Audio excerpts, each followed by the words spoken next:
You'll notice we used to have two articles on the table for our Wednesday night class. Well, now there's only one. Last week we read The Martyrdom of Felicity and Perpetua, two young women who were put in the Roman arena during the time of Carthage, or in the city of Carthage. And now we have the one about Brother Bill in Chicago. And basically what that class has become is we do about 10 or 12 sayings from the Desert Fathers, then we read one of these articles about people experiencing God, and I think we found a nice little rhythm. So if you're interested in it's a little bit of a deeper experience of wisdom and Christian wisdom, and also testimony from men and women of what it's like to meet God, then this Wednesday night class in summer I think will be good. And then the next thing we'll do is a book called The Rise of the Nones, talking about the phenomenon of the fastest growing religious affiliation in America is disaffiliation. The nuns, N-O-N-E-S, it's not like the nuns, the Roman Catholic nuns are uprising, but we're going through an interesting sociological time, and that's something for us to discuss as well. And I think those are most of the announcements. You may have heard this quote before: of all the dispositions and habits which lead to political prosperity, religion and morality are indispensable pillars. And that is a quote from George Washington's farewell address. Of all the dispositions and habits which lead to political prosperity, religion and morality are indispensable pillars. Especially as we stand so close to the 4th of July, and we think about what it means to belong to this republic, and as we hear the readings from the Bible today, especially from the book of Romans, it gives us an interesting way to reflect on what it means that we live where we do, and the promise of what it is and could be and should be, and we do that as people of faith. Now, obviously, this conversation is really secondary to everything Paul's talking about relating to God in Christ Jesus, but there's this cascading effect of the freedom of the gospel to the shaping of a free people. And it's vitally important that we understand in our time that not only does our Christianity create an opportunity for our neighbor, our Christianity creates an opportunity for the health of our society, for the health of our republic. If you read the rest of that address, there has, of course, been from the very beginning an anxiety that an experiment in self-government will be impossible, because people will find it impossible to govern themselves. They will be too easily driven by their passions, by their ignorance, by their violence, rather than having the ability to create distance where they don't need to be told what to do. They will simply choose out of their nature to restrain themselves or govern themselves. And so this is where we see religion and morality as these indispensable pillars, says Washington. Some of you may remember Ralph Bauer. He was the mayor of Huntington Beach. He's passed away. He was a little boy in Germany, and he remembered seeing Adolf Hitler when he was riding around in his open-roofed Mercedes. And when I first moved to Huntington Beach, Ralph came and visited me. And I don't know if he did that with all the pastors, but he did it to me. I don't know if that was good or bad that he marked me, And he came and he sat in the office and he said, there are two organizations in our city which are responsible for the morality of the people: the churches and the religious institutions and the police. And he said, if you all do your job well, we won't need the police to do their job. And I go, well, we're Lutherans. I don't know what we can do, I didn't say that to him. But he was making a similar point, the possibility of the self-government and the possibility of freedom. And what does it mean to be free? And how is that gift used so that we don't just find ourselves, as Paul says, living under the dominion of sin according to the flesh?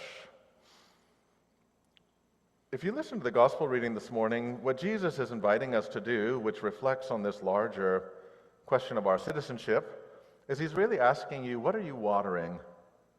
Because all this language about rewards and the welcoming and reward, and you're going, well, what does he mean by that? A prophet's reward and a righteous person's reward? If you look at the language that Jesus is using there, he's very simply saying, where are you investing? Where are you putting your energy? Where are you putting your love? Where are you watering? In fact, that's why we have that image at the end. Where are you watering? And that's what will grow. It's a very simple logic. You water a certain kind of tree, and you will get the fruit of what you're watering. If you cultivate it, you will get it. And he's trying to have the disciples ask themselves, what kind of fruit are you investing in? Where are you pouring your water? When we were young, my wife and I were in Nicaragua. We were on the border of Honduras. And someone had read this verse from the gospel. And I said, as we were building a church by hand, the guy who had built the Denver Broncos old stadium was the guy who was building this little church on the border of Nicaragua and Honduras.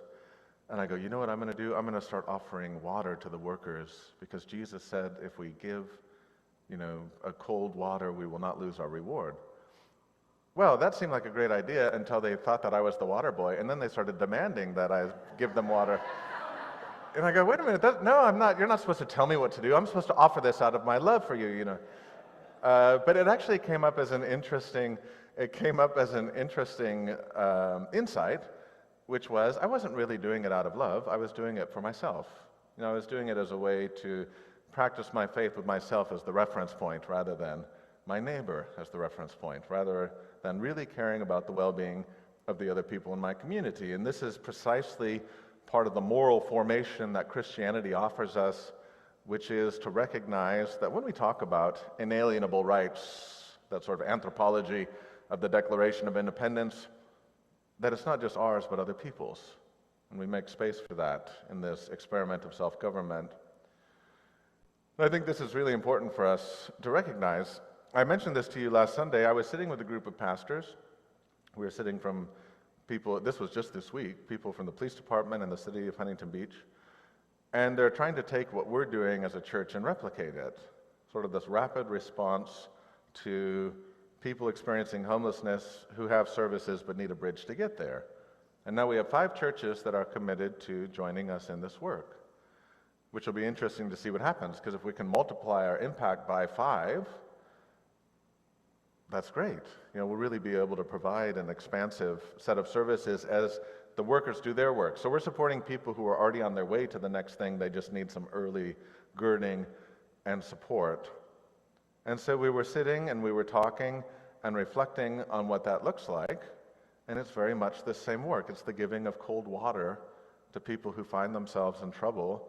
And we're watering the idea and we're growing the fruit that we in fact can make a contribution to the well-being of our neighbors, so that before they hit the floor we can catch them on the way down, or we can soften the blow as they're getting near the bottom. And this is part of our Christianity.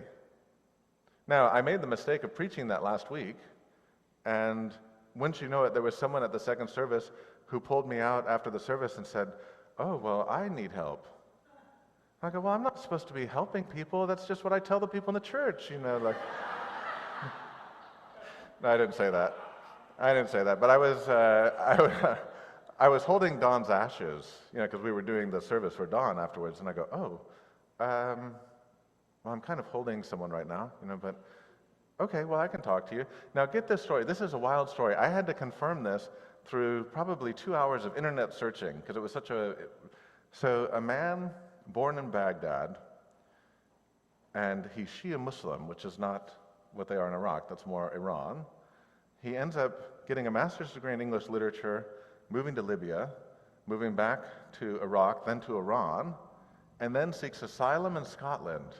So he was telling me he was Scottish, but I go, all right, I know I'm not like that worldly, but you do not appear Scottish at all, by the way. And he was seeking asylum in Scotland because of the medical needs of his daughter. And they were just finishing up their course of treatment here in California, and they were running out of money for housing before they go back. They're going back to Scotland tomorrow. But they didn't know they were going back tomorrow. And I thought, this is such a wild story. So I actually contacted Scotland. I sent them a message saying, is this guy for real? And Scotland wrote back. I mean, it wasn't the country of Scotland. It was like this little people in Scotland wrote back. But why was this important to make space for him? Because we've been studying the book of Exodus on Monday, and the book of Exodus says again and again, you were foreigners, and when you get your land, don't forget what it felt like to be a foreign person in a place that wasn't your own. And now you have the responsibility to care for people who are in your circumstance. That's very much the sentiment on the plaque of the Statue of Liberty. our obligation of welcoming, our obligation of making space, our obligation of living out our best values for people who may not belong, to show who it is and what it is we believe about this experiment that we're living through together. He might actually be at church. If he comes to church second service, I'm going to pull him up and make him speak. We'll see. I wouldn't be surprised if he shows up, actually. All of this, then, when Jesus is talking about what we're watering, is the idea that the gift we're supposed to be watering is freedom. We hear that very clearly. God says, for freedom, I have set you free. Not for some purpose. This isn't a transaction. This isn't God going, well, I set you free so you can work for me now. God said, for freedom, I have set you free. And freedom is one of the most difficult gifts to accept because we are so used to living under various forms of obligation, and it's sometimes easier to exchange our liberty for some kind of transactional, I'll give you this if you give me that. And this is why Paul has to spend a lot of time talking to the Romans about the nature of freedom. He says, you are not supposed to be free to keep sinning, he says. Should we sin that grace abound? That very famous statement from Paul that was read this morning. Should we sin that grace abound? He goes, no, you're misusing your freedom. You're not supposed to say, well, God's going to forgive us anyhow, so let's sin even more, so God has even more to forgive us for. He said, no, you were set free, and in your freedom, you were meant to discover the one who made you and loves you and wants to spend forever with you. And so live according to your freedom. You are no longer slaves to the flesh, no longer slaves to sin, no longer slaves to Pharaoh, no longer slaves to anyone. And think about the potential you have if you embrace your freedom. I oftentimes quote this, and you've heard me quote it before, but it's one of my favorite speeches he gave. One of the last speeches that Abraham Lincoln gave before he was assassinated was to the Baltimore Sanitary Fair, because there was a revolution in sanitation, this idea we didn't have to live in our own filth and squalor, and so we could actually have clean living environments.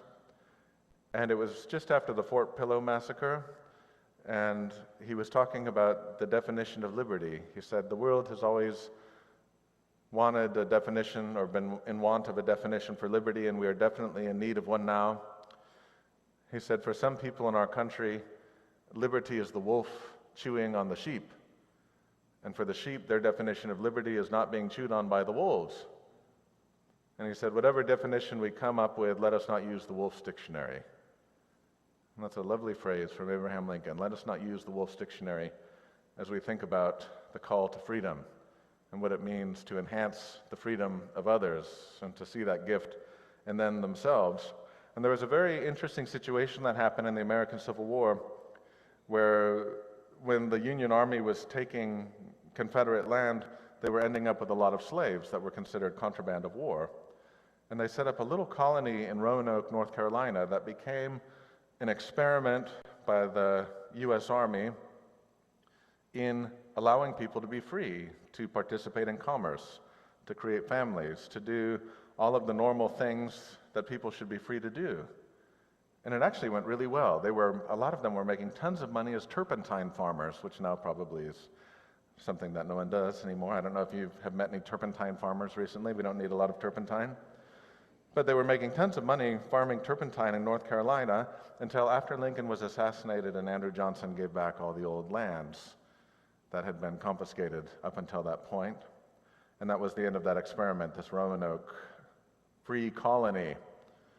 And the idea behind that was to say there was a space that had been created to allow people to flourish in their freedom, to trust that in fact they had been made this way, and to see what they were capable of if you allowed them to engage in commerce, in family, in relating to one another without being imposed by some authority telling them what to do.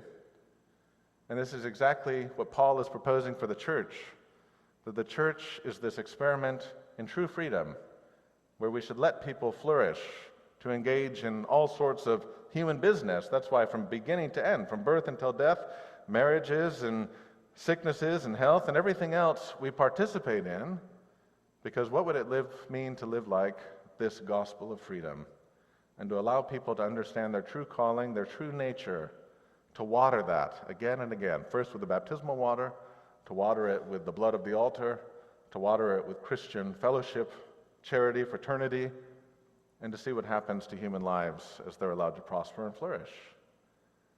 All of what I'm trying to say is you've been given a great gift through the death and resurrection of Jesus. Jesus has assured that you are free and that no one can take your freedom.